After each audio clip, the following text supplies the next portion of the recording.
With Aviante's talent module, you're able to set up 5 unique application workflows. This is so you'll have the ability to customize based off lines of business, maybe make a longer application for your general application, and of course, thinking about those applying on a mobile device. Let's get started setting up one of your application workflows. Again, as setting up everything else, on the Airo platform, you're going to want to go to the Admin main tab. From there, you click on Application Workflows. Again, if for some reason you're not seeing this area in the Admin section, make sure to talk to your super user or they can grant you permissions. Like the job boards, a maximum of 5 application workflows can be defined. So here, you'll see that there's 4, so we could add one more, but I'm going to go in and edit this. Now to make it your default application workflow, which is what you're going to want to do when you're first getting set up, you just click on this and save workflow. Now you can see that this is now the default. Of course, you're going to want it to be active. And then we'll start going through all the different areas. Welcome and submit are both required, so you don't have the option to turn it on or off. So first, you're going to want to select your supplier, and from there, turn on branch information and edit the way it will display. Next is pre-screen questions. So here, you can turn them on or off. If you turn one on, then you need to select a question from the drop-down. These are yes or no answers, so make sure that the question correlates with this. So if you wanted to ask, are you willing to submit a drug test if required, you're going to want to choose yes as the correct answer. You can also edit this information down here. So if someone were to answer no on either of these questions, this is the information they would get as an incomplete applicant. Next is Welcome Account Create. You'll notice that there's nothing popping up here on the right-hand side, and that's because there's nothing to edit. If there's nothing to edit on one of these sections, you won't see anything. If there is, it'll pop up here for you. So this is just if you want to give talent the option to create a profile or not. I'm going to leave that on, but if you wanted to shut it off, you simply click. The first round of personal info, if you want to turn that on, is the applicant give their phone number. So if you don't want to require that, you say no, but I'm going to leave that on.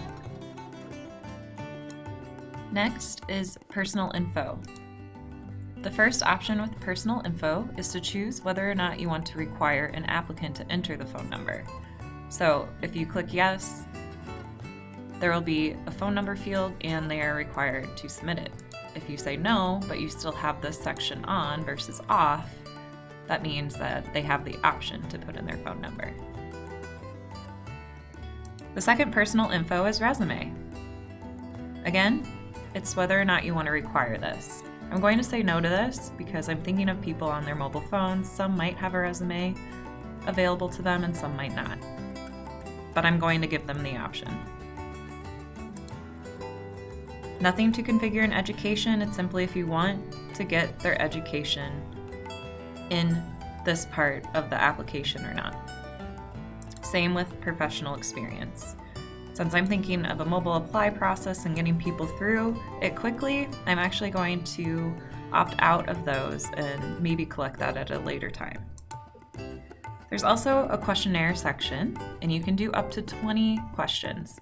Now again, this might be a great option for maybe your general company application where people are actually coming into your branch, or maybe they have more time to fill this out.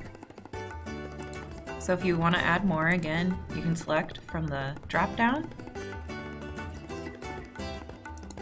Have you applied with us before? And then you have this list of different formats that you can use.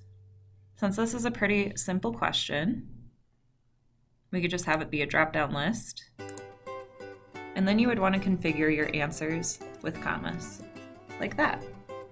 Again, you can add up to 20, but since we want to keep this short and sweet, I'll just leave it like that. Next, competencies. So if you wanted to require them, maybe up to 5, maybe just 1, or maybe none at all.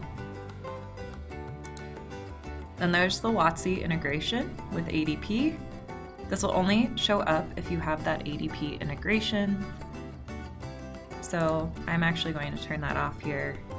I'm also going to turn this off. EEO. And then finally, submit. Here is the acknowledgement text that someone will see before they actually confirm to submit the application. There's also the dynamic field where you can include the supplier name for a little bit more personalization. But again, this is something you can edit and configure as needed at any time. From there, I'll save the workflow. From there, you'd go to link settings. This is where you can configure the flow link URL address. Again, you're able to customize the end of it. So like before, I'm going to put in my staffing company's name.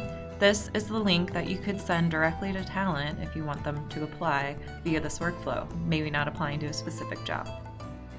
You can also then select a workflow theme.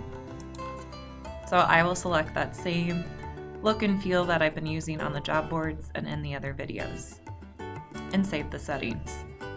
Now something to note is that even if you select a workflow theme here, if someone does click on a specific job through a job board, that job board theme is going to be the default that they see all the way through the application process. That's to ensure that they're having that, branded look all the way through and just a seamless user experience. And from there, you're done. With Aviante, again, you have the option to create up to 5 unique workflows and then come back and edit and configure it as needed. This is to give you options in order to make sure that you're providing the most ideal candidate experience. Simple and easy, and always able to be flexible with you as your needs change.